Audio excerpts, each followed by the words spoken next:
How have your clients responded and reacted to the last week and a half or so, because everything has kind of gone nuts? Well, look, Brian, I think they've been fairly calm. We constantly counsel our clients to expect volatility, to expect pullbacks and the occasional correction. That's all part of being an equity investor.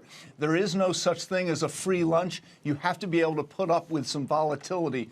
But if you own high-quality merchandise, and particularly dividend-paying stocks, you can weather out the volatility much more easily. What does high quality mean to you right now? Financially strong companies, very strong balance sheets, quality managements, and businesses that are time-tested, that have done well throughout numerous economic cycles. And that gives you great confidence, because we're not always going to be in an expansion. Eventually, there'll be a recession, although I don't think one's coming anytime too soon, and we can talk about that. But time-tested companies. Give us an example of one or two if you can, Hank. Absolutely. Johnson & Johnson, J.P. Morgan, UPS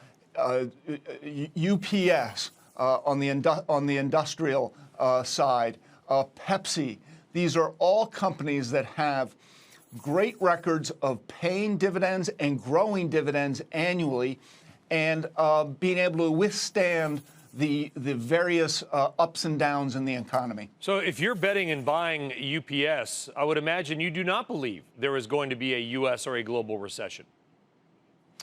Well, we do not think there is going to be a U.S. or global recession over the course of the next 12 to 18 months. You can't really go out beyond that with any kind of conviction. Yes, the yield curve has inverted, and true, every recession has been preceded by an inversion, but not every inversion results in a recession. There are other indicators in the bond market. Credit spreads, they have not blown out, and that typically happens.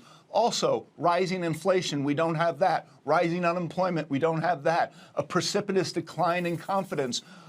Confidence is down, but it's still elevated. So we just don't see a recession. So you think the big bond move and that yield curve, that has nothing to do with the slowdown, maybe as much as people simply flocking to safety, buying anything they can, especially in America, given that 15 or 16 trillion dollars in the world has negative interest rates? You're not going to buy that. You're going to buy U.S. debt. Oh, absolutely. And look, Brian, as you've pointed out previously, we're in a world that has no precedent. We can't go back and say the last time we had negative yields. We haven't had a last time, or the last time we had QE 1, 2, 3. We haven't had that. So that creates a lot of anxiety in and of itself, because there's no playbook for the type of environment that we've been in.